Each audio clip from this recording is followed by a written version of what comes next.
مرحبا بكم أعزائي المستمعين، معكم أنا ندى إبراهيم في حلقة جديدة من برنامجنا قراءة في كتاب. أعزائي المستمعين، في حلقة هذا اليوم سنتناول كتاب بعنوان النوم أو مقدمة قصيرة جدا للنوم، تأليف الكاتب ستيفن دبليو لوكي وراسل جي فوستر، ترجمة نهى بهمن، والمراجعة في الترجمة علا عبد الفتاح ياسين ومصطفى محمد فؤاد. عدد صفحات هذا الكتاب 159 صفحة. في هذا الكتاب سنتناول عدد من المحاور والتساؤلات الملحة التي سنناقشها ونجيب عنها، ولكن بعد هذا الفاصل.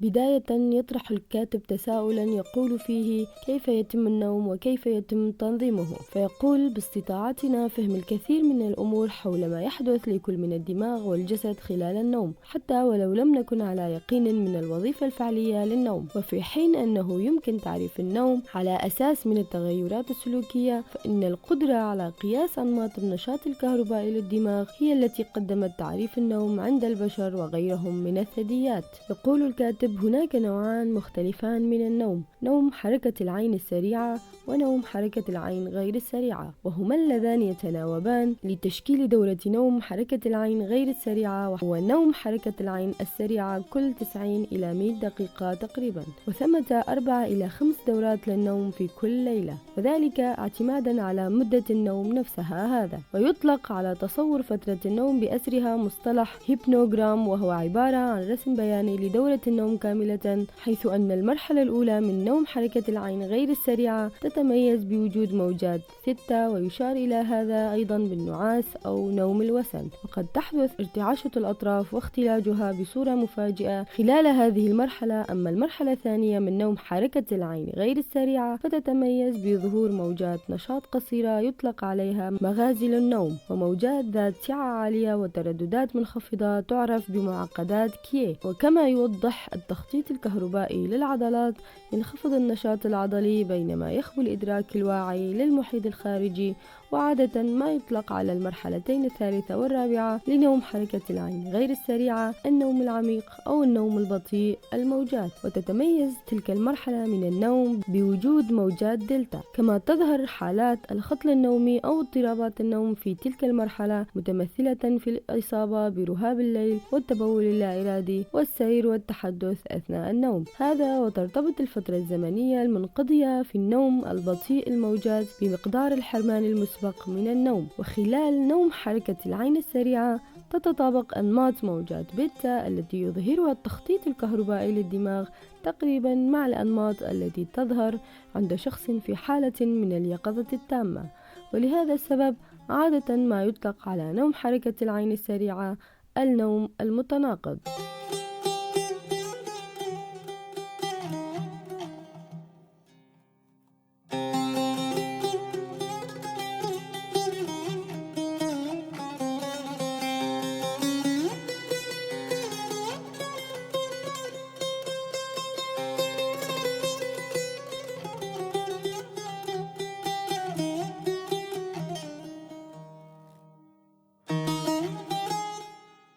في زاوية أخرى يتحدث الكاتب عن رؤية الأحلام، فيقول: يمكن رؤية الأحلام في كل من نوم حركة العين غير السريعة ونوم حركة العين السريعة، إلا أن أحلام نوم حركة العين السريعة تميل إلى أن تكون أكثر طولا وأكثر وضوحا ومركبة وغريبة. ومن المعتقد أن الأحلام تستغرق في مدتها معظم فترة نوم حركة العين السريعة، وربما تشكل نحو 40% من نوم حركة العين غير السريعة، وتحدث في الوقت الحقيقي. فلم تعد الفكرة القديمة عن أن الأحلام تحدث بصورة خاطفة حين نستيقظ من النوم تحظى بقدر كبير من التأييد الآن. قدم جي آلان هوبسون بحثا مفصلا عن الأحلام ورؤيتها في كتابه الأحلام مقدمة قصيرة جدا، وتتلخص الفكرة بإيجاز في أن مضمون الحلم متغير للغاية، إلا أنه غالبا ما يتضمن صاحب الشخص وأشخاصا مألوفين بالنسبة إليه. والأحلام في أغلب الأحيان عبارة عن تجارب مرئية، ونادرا ما تتضمن أي مذاق أو رائحة. أما إذا كان الأشخاص مصابين بالعمى منذ ولادتهم فإن أحلامهم يهيمن عليها الصوت وحاسة اللمس والمشاعر العاطفية.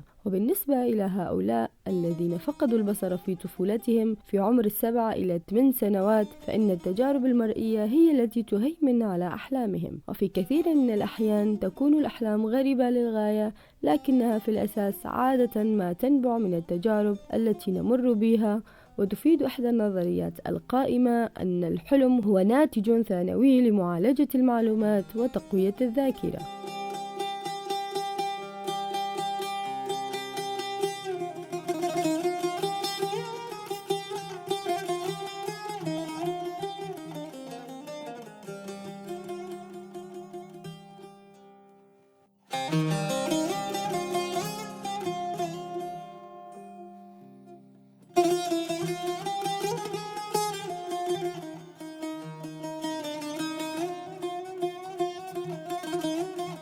في زاوية أخرى يتحدث الكاتب عن قصور النوم أو مشكلة النهوض في الصباح، فيقول: بالإضافة إلى تحديد توقيت النوم وشكله، يحدد النموذج الثنائي العملية كذلك المسار الزمني العام للنعاس والأداء خلال اليوم. عادة ما يتزايد الشعور بالنعاس كلما طالت فترة الاستيقاظ، إلا أنه يتدخل فيه أيضا نظام الإيقاع اليومي البيولوجي القوي الذي يؤثر بدوره على الحالة المزاجية العامة والقدرة على التركيز والتذكر والتفاعل، ويظل الأداء خلال النهار مستقرا نسبيا تحت ظروف النوم أو الاستيقاظ الطبيعية، وذلك قبل أن ينخفض مستوى الأداء تدريجيا مع اقتراب نهاية اليوم كما هو متوقع مع امتداد ساعات الاستيقاظ. ومع ذلك فقد يتنبأ النموذج الثنائي العملية بأعلى درجات الانتباه في نهاية فترة النوم، حين ينخفض ضغط النوم ليصل إلى أدنى مستوياته، غير أن التجارب الشخصية تشير إلى أن الأمور لا تسير دائما على هذا المنوال،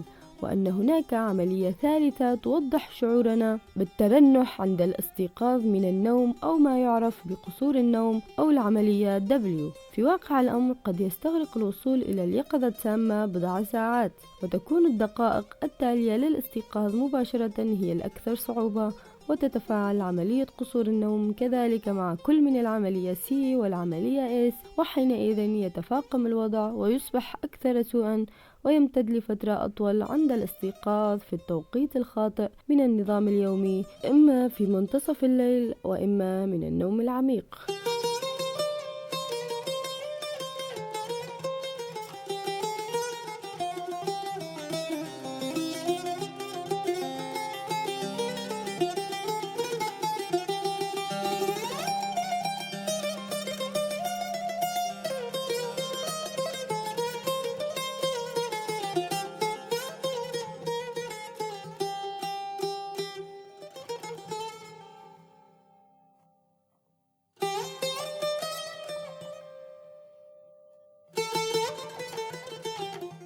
في زاوية أخرى يشير الكاتب إلى سبب شعور الإنسان بالنوم بعد تناول الغداء، فيقول: ينتاب المرء الشعور بخمول ما بعد الغداء بسبب عدم التزامن الطفيف في توقيت حدوث كل من العملية S والعملية C، ويحدث هذا الخمول بغض النظر عما إذا كان الطعام قد استهلكه الجسم تماما أم لا. يتزامن هذا الخمول أو التراجع في الأداء وحالة الانتباه مع حدوث التقاطع المعتاد بين زيادة الشعور بالنعاس نتيجة لحدوث العملية S وانخفاض الشعور بالنعاس نتيجة لحدوث العملية C. فإذا لم يكن ثم تزامن طفيف بين كل من زمني العمليتين فسوف تعزز العملية S في هذه الحالة الشعور بالنعاس قبل معارضتها من العملية C، ويؤدي هذا بدوره إلى الشعور بالخمول في منتصف فترة الظهيرة. لا يشعر الجميع بهذا الخمول، وسبب هذا على الأرجح يعود إلى الاختلافات الفردية البسيطة في التوقيت النسبي لكلتا العمليتين. ومع ذلك قد تفسر زيادة اختلاف التوقيت بين العمليتين عادة القيلولة في بعض المجتمعات،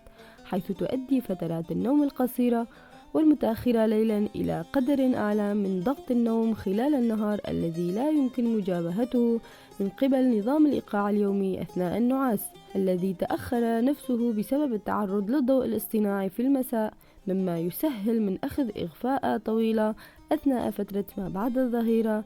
أضف إلى ذلك تناول وجبة غداء دسمة وبعض المشروبات، حينئذ ستقل فرص بقائك مستيقظا.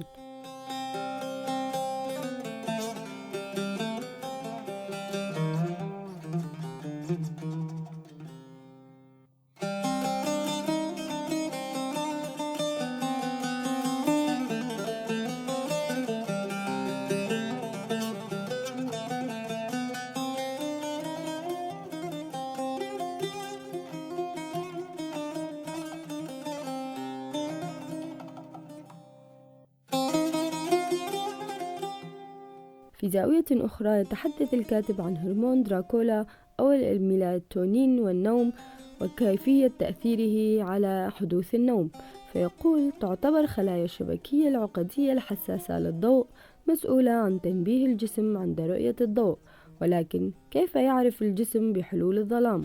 يعطي هرمون دراكولا أو الميلاتونين هذه الإشارة، إذ لا يتم إفراز هذا الهرمون إلا في الليل، فيما يتوقف إفرازه مع رؤية الضوء. فالميلاتونين الذي تفرزه الغدة الصنوبرية هو المكون الكيميائي الحيوي الرئيسي المرتبط بالظلام، ويعد تمثيلا داخليا لطول الليل في البيئة. ومع تغير طول الليل مع تغير المواسم عند خطوط العرض غير الاستوائية، فإن الميلاتونين لا يكتفي فقط بكونه رمزا لطول الليل يوميا، بل هو أيضا علامة على الوقت في السنة أي المواسم. يتكون الميلاتونين من التريبتوفان، وهو حمض أميني غذائي يتحول عبر عدة خطوات إلى سيروتونين ثم إلى ميلاتونين، ويتم إفراز الهرمون بشكل رئيسي من الغدة الصنوبرية. رغم أن شبكية العين ومناطق أخرى في الجسم يمكن أن تفرز كميات ضئيلة، يعتقد أنها تساعد في ضبط الوقت المحلي، وتصل مستويات الهرمون إلى الذروة في بلازما الدم واللعاب في حوالي الساعة 2 صباحا في الظروف الطبيعية، مع وصول معدلات أيض الهرمون ونزوله حوالي الساعة 4:30 صباحا. وتفرز خلايا الغدة الصنوبرية الميلاتونين عند الطلب من الساعة البيولوجية، فهو لا يخزن ويفرز من الغدة الصنوبرية تحت السيطرة المباشرة للنواة فوق التصالبية. ماذا يحدث عند الحرمان من النوم؟ لقد أثبتت دراسات المتعلقة بالحرمان من النوم تأثر الكثير من الهرمونات والببتيدات بنظام الساعة البيولوجية والنوم أو بالاثنين معا. تظل معدلات إفراز ميلاتونين من الغدة الصنوبرية ثابتة في حالة النوم أو عدمه، على الرغم من أنه يثبط بشدة إذا لم تكن الأضواء خافتة للغاية. وكذلك لا يتغير معدل هرمون الكورتيزول الذي تفرزه الغدة الكظرية في حالة النوم أو الاستيقاظ، حيث يرتفع معدله أثناء الليل إلى أن يصل أقصاه في الوقت الذي يسبق استيقاظنا مباشرة، على الرغم من أن الاستيقاظ من النوم يتسبب في ارتفاع إضافي طفيف في هذا الهرمون. وعلى العكس من ذلك، هناك بعض الهرمونات، منها على سبيل المثال هرمون النمو، تعتمد على النوم بشكل كبير ولا تتأثر بقوة بنظام الساعة البيولوجية. يتم إفراز هرمون النمو بصورة رئيسية أثناء النوم البطيء الموجات، ويكون في أقل معدلاته في حالات الحرمان من النوم. أما هرمون الغدة الدرقية فيتميز بفترة ذروة قصيرة قبل الخلود إلى النوم مباشرة، ويحدث هذا في ظروف طبيعية ويتأثر تأثرا طفيفا بالساعة البيولوجية. ومع ذلك فعند قياس معدلاته في حالة الحرمان من النوم يتم رصد تأثير قوي لإيقاع الساعة البيولوجية على هرمون الغدة الدرقية الذي يبلغ ذروته خلال الليل، وهي الفترة التي عادة ما يثبته فيها النوم خلال الليل. وهكذا سيؤدي الحرمان من النوم إلى انخفاض معدلات هرمون النمو وارتفاع معدلات هرمون الغدة الدرقية.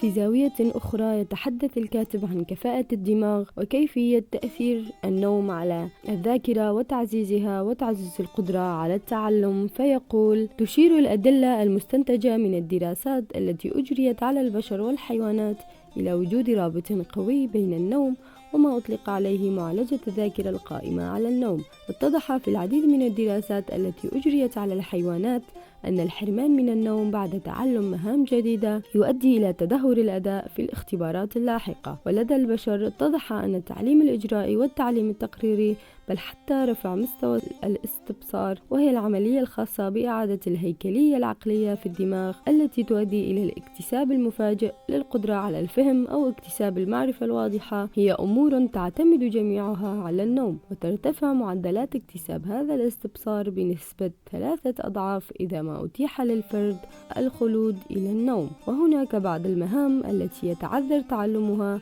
إذا ما حرم الفرد من النوم ليلا بعد التعلم. ولقد أثبتت هذه الدراسات اللامعة أن النوم يسمح بإعادة هيكلة الذكريات الجديدة، وإذا كان النوم يسمح للدماغ بأن يعمل بكفاءة عالية عن طريق تحويل المهام البالغة الأهمية والخاصة بالحفاظ على الأعصاب وتعزيز الذاكرة إلى فترة الخمول، فإن ما يترتب على ذلك هو أن الحيوانات اللاطئة والبطيئة أو الحيوانات التي تعيش في بيئة موحدة ولا تتغير إلى حد كبير لن تشعر بالحاجة إلى النوم. ومن المثير للاهتمام أن الأسماك التي تقضي معظم حياتها في مجموعات لا تنام، ولقد تم تفسير هذا الافتقار الواضح إلى النوم بأن تقسيم العمل داخل المجموعة واتباع الأسماك المجاورة لبعضها لنفس طرق الاستجابة يقلل من شعور العضو الواحد في المجموعة بالحاجة إلى معالجة معقدة للمعلومات، ويؤدي هذا الانخفاض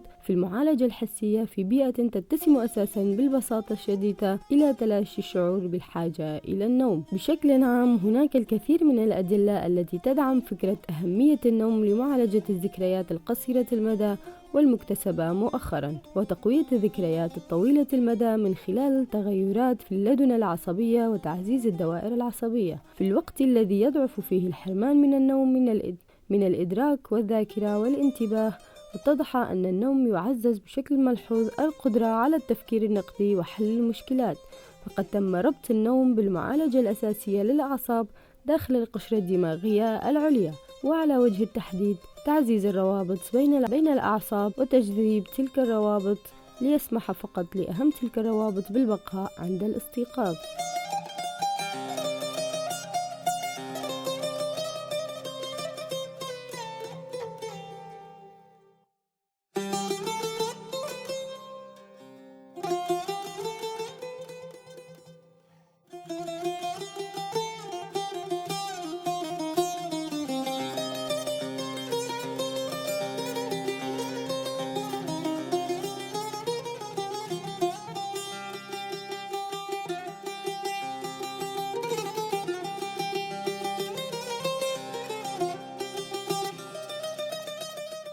في زاوية جديدة من هذا الكتاب يقوم الكاتب بوضع مراحل عمرية للنوم، وعددها 7 مراحل، وتبدأ كما يلي: أولا النوم خلال فترة الحمل، ثانيا نوم الأطفال حديثي الولادة، وثالثا النوم عند الأطفال، رابعا النوم في مرحلة البلوغ والمراهقة، النوم خلال مرحلة منتصف العمر وسن اليأس، ثم النوم في الشيخوخة، وأخيرا اضطرابات النوم واليقظة في مرحلة الخرف. وهذه المراحل العمرية للنوم هي بالتأكيد تقسيمات غير طبيعية، إذ أن التغيرات التي تطرأ على النوم لا تحدث ضمن فترات منفصلة عن بعضها، ولكنها تحدث بصفة مستمرة على مدار حياة الشخص، حيث أن النوم عند الأطفال يبلغ متوسط فترة النوم في مرحلة المراهقة المتأخرة حوالي 8 إلى 9 ساعات، وهي التي انخفضت من حوالي 16 ساعة في الأشهر الأولى من الحياة، والتي كانت تتراوح بين 9 و 19 ساعة. وتمتد دورة نوم حركة العين غير السريعة ونوم حركة العين السريعة تدريجيا من 60 دقيقة عند الأطفال حديثي الولادة لتصل إلى 75 دقيقة في سن عامين، وصولا إلى دورة النوم التي التي تبلغ 90 دقيقة التي نشهدها عند الكبار وتبدأ عند سن 6 سنوات تقريبا. وينخفض معدل النوم البطيء الموجود ونوم حركة العين السريعة مع تقدم العمر. أما النوم عند كبار السن فيعاني الكثير من الأفراد من قلة فترات النوم خاصة عند تقدمهم في السن، ويتقبلون ذلك على أنه نتيجة حتمية للشيخوخة. وبناء على ذلك يسود اعتقاد بأن كبار السن إما يحتاجون إلى قدر أقل من النوم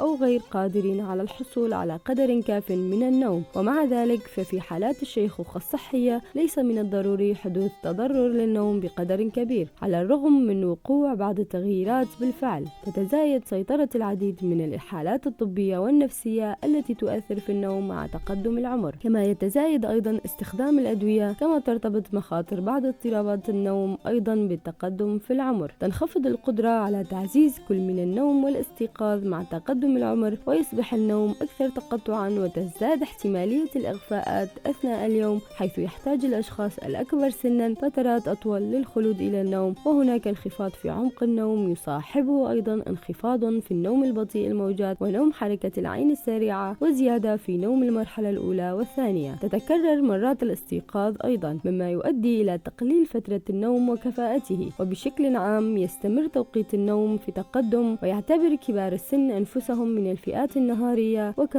وكما هو الحال مع المراهقين. لا يرجع هذا التحول إلى تغير الفترة الطبيعية لمنظم الإيقاع اليومي، حيث تظل الساعة البيولوجية منتظمة في حالة الشيخوخة الصحية، لكنه ينتج عن التغييرات التي تطرأ على كيفية تفاعل عمليات الإيقاع اليومي والاستتباب التي تتحكم في النوم. في زاوية أخرى يتحدث الكاتب عن أهم الاضطرابات التي تحدث أثناء النوم، حيث تم تقسيمها وفقا للتصنيف الدولي لاضطرابات النوم إلى الأرق، اضطرابات التنفس المرتبطة بالنوم، وفرط النوم المركزي المنشأ، أيضا اضطرابات النوم المرتبطة بالإيقاع اليومي والخطل النومي، واضطرابات الحركة المرتبطة بالنوم، والأعراض المنفردة والتغيرات العادية، ثم اضطرابات النوم الأخرى. ولا يسعنا هنا تقديم عرض شامل لكافة اضطرابات النوم. ومن ناحية أخرى يوضح الكاتب بعض العواقب المترتبة على نقص النوم واضطرابات الإيقاع اليومي، والتي تتمثل فيما يلي: أولا النعاس وحالات النوم المتناهي القصر والنوم الفجائي، ثانيا حدوث تغيرات في الحالة المزاجية، ثالثا القلق والاكتئاب، رابعا انخفاض الأداء الحركي، خامسا انخفاض الأداء المعرفي، وسادسا ضعف الذاكرة والتركيز، وسابعا ضعف القدرة على التواصل واتخاذ القرار، وزيادة سرعة الانفعال، أيضا زيادة المخاطرة وزيادة الوزن، وارتفاع مخاطر الإصابة بالاضطرابات الأيضية ومرض السكر، وارتفاع مخاطر الإصابة بضغط الدم المرتفع والسكتة الدماغية والنوبات القلبية، وارتفاع مخاطر الإصابة ببعض أنواع السرطان، وأيضا ضعف استجابة الجهاز المناعي. وفي زاوية أخرى يتحدث الكاتب عن النوم ومدى تأثيره على عمل الشخص، فيقول: يعد السماح بأخذ إغفاءات مجدولة أحد أهم الأساليب الفعالة لمواجهة الشعور بالنعاس أثناء العمل. فلقد تبين أن إغفاء شح طاقة قصيرة مدتها من 10 إلى 30 دقيقة قادرة على تحسين أداء الفرد وانتباهه خلال الساعتين أو 3 ساعات التي تلي الاستيقاظ منها. أما الإغفاءات الأكثر طولا التي تمتد ل 30 دقيقة أو أكثر فإن لها تأثيرات أطول على الفرد، إلا أنها قد تؤدي إلى حدوث حالة من قصور النوم عقب الاستيقاظ منها مباشرة، مما يمثل خطرا جديدا. ولكن يمكن التعامل مع هذا بتناول بعض الكافيين قبل الإغفاء، وهو الذي يستغرق نحو 20 دقيقة ليبدأ في عمله، ومن ثم يكون على استعداد لمواجهة الشعور بالنعاس عقب الاستيقاظ. ويجب تفعيل هذا السماح بأخذ إغفاءات قصيرة خلال ساعات العمل، واعتباره وسيلة لتحسين الأداء ومستوى السلامة بتكلفة قليلة للغاية أو دون تكلفة على الإطلاق، حيث أن زيادة الإنتاجية التالية على تلك الإغفاءات تفوق الوقت المستغرق فيها بكثير. وفي النهاية يقول الكاتب إن الأدلة الحالية تشير إلى فكرة أن الأشخاص الأصحاء يجب أن يحصلوا على المزيد من النوم، وأن يكون لديهم مخطط منتظم للنوم والاستيقاظ، وأن يقللوا من التعرض للضوء ليلا. وكمجتمع علينا دعم سياسات وأساليب حياة من شأنها زيادة فترة نوم الأفراد وتقليل تعرضهم للضوء، كما يجب علينا أن نعطي أولوية وتقديرا أكبر لفترة راحتنا بالليل باعتبارها وقتا لاستعادة الجسم والدماغ لنشاطهما ولحفاظنا على صحتنا، وأن نسعى بشتى الطرق لعدم اقتطاع أي جزء منها. فمن فمن دون نوم سنهلك سريعا، وسيكون هلاكنا أسرع إذا لم نحصل على نوم جيد. لذا حري بنا أن ننال قسطا كافيا من النوم.